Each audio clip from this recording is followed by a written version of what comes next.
Throughout the Second World War, there were many people who defied and resisted Hitler and his regime, even within Germany. There were many who paid the ultimate price for this, for example Sophie Scholl and her brother Hans, who distributed anti-Nazi propaganda at a university, and they both were executed by the guillotine. There were many more who lost their heads in this way using the German fallbeil, the metal guillotine that Hitler used to execute thousands of dissenters. Many more people were sent to concentration camps, but to speak out against Hitler was incredibly dangerous.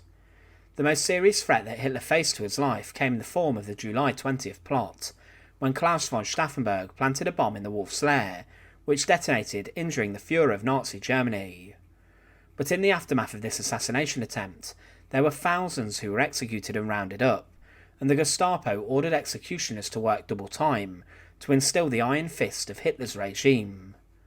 But there was one German family who lived a very quiet life during the war. However, they sheltered one of the plotters of the July 20th plot, and when they were betrayed, the family was decimated with a series of executions taking the lives of the Gloeden family. But what is the story of this family that were executed by the guillotine? To support our channel, please make sure to subscribe. The Gloeden family was made up of Elisabeth Lilo Gloeden and her husband Erich. Lilo was a lawyer and Erich was an architect, and he was the son of a Jew who had married a Christian.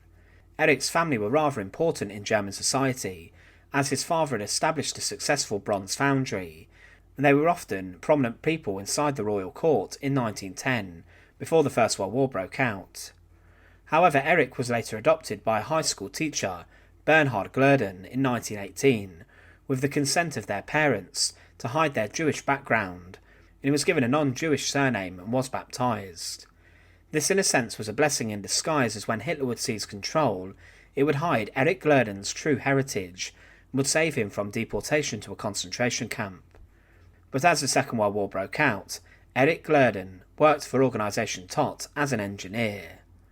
This was an organisation which looked after a large range of engineering projects in Germany and the occupied lands. It became an organisation that became infamous and notorious for using forced labour, and they also built concentration camps and supplied forced labour groups to different industries. But Erich himself would be designing the construction projects for the slave labour, which would then be carried out by them. He would also be assessing sites suitable for the projects, but whilst they lived in Germany, the Gloedens secretly opposed the Nazis, and they hated Hitler. Inside of their home, they began to house Jewish people who were fleeing persecution, and secretly provided a safe haven for them before they would try to make it to the German border. This was of course very dangerous, and if they were found out by the Gestapo, the Gloedens could have been arrested for treason, which would have resulted in their torture and possible execution or deportation to a concentration camp. Many people were executed for treason, for hiding and sheltering people who the Nazis were actively persecuting. But in July 1944, the Gloedens learned of a plot against Hitler. They learned about the July 20th plot which had failed. As mentioned, the bomb had exploded inside the Wolf's Lair headquarters, and this could very easily have killed Hitler if fate was slightly on the plotter's side. The July 20th plot caused Hitler some minor injuries, including problems with his ears and scrapes, but it failed to kill him. The subsequent military coup broke down within 5 hours, but more than 20 people had been injured. But the family, upon hearing of the plot, agreed to take in and shelter General Lindemann, who was hiding from the manhunt, and the Gestapo, who were then rounding up plotters. Lindemann had served as a commander of the 132nd Infantry Division, and he then became the Chief of Staff to the Artillery Oberkommando das Heers. However, he began to plot with the other conspirators against Hitler, and was friendly with General Helmuth Steiff, who he also plotted with. It was said that after the assassination of Hitler and the success of the plot, that it would be Lindemann who over the radio would read the proclamation devised by the conspirators following Hitler's death. Lindemann, though, would not appear in the headquarters of the plot on the 20th of July 1944, and after the failing he went into hiding.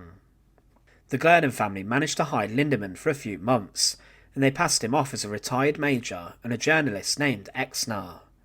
But on the 3rd of September 1944, the Gloeden home was raided by the Gestapo, as the family had been betrayed. They seized Lilo, Erich and Lilo's mother Elisabeth and took them into custody. But Lindemann did not go down without a fight. During the arrest, he was shot in the stomach and leg and was seriously injured. Some sources claim that he died from his wounds around 3 weeks later, but others say that he was executed by guillotine. But the Glodens would then be brought to trial. They had been interrogated before, and they were then brought before the People's Court, which was a pro-Nazi court which usually resulted in the executions of people who resisted. Nazi judges would rant and rave in the faces of the defendants, and would then dish out the ultimate penalty to many people. The family, including Lilo's mother, who was very elderly, was placed on trial on the 27th of November 1944, and the newspapers documented the trial. Erich Gloeden remained firm, and he claimed that the others did not know who Lindemann was. Because he was willing to fall on his sword and take the ultimate penalty of death to save his family, he was incredibly brave, and he was sentenced to death initially, and his wife and mother-in-law were then given long prison sentences. But his wife then blew this, and she claimed that she had truly known Lindemann's identity and who he was. Her mother then also claimed she knew who Lindemann was, and that she was part of hiding him. For this, the women's prison sentences were then changed into a death sentence, and all three were to be killed. They spent 3 days inside of Plotzensee Prison, where they were kept apart, until they were all on the 30th of November 1944 sent to the execution chamber at the prison. Here there was a hanging beam, where many of the plotters of the July 20th plot were hanged, with piano wire, and these executions were filmed so Hitler could watch them back. But Erich Gloeden, Lilo Gloeden and Elisabeth Gloeden were all executed using the guillotine there. They would have been brought into the execution chamber before they were quickly passed over to the executioner. He and his assistant would have secured them to a board, where they were then slid under the fallbeil blade, before the executioner quickly released it. Often executions using the German guillotine happened in a matter of seconds, from which someone was handed over to the executioner to when their head was taken off. This happened to the Gloeden family, and was incredibly tragic, and their fate was used as a warning to other people across Germany. Today the family are commemorated with 3 bronze plaques installed outside of their apartment. They were people who did not agree with Hitler and his politics, and because of this they faced the ultimate penalty when they were sheltering a man who was being hunted.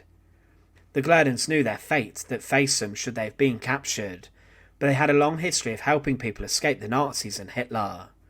But today they were remembered for being a family who were decimated and executed by Hitler's guillotine.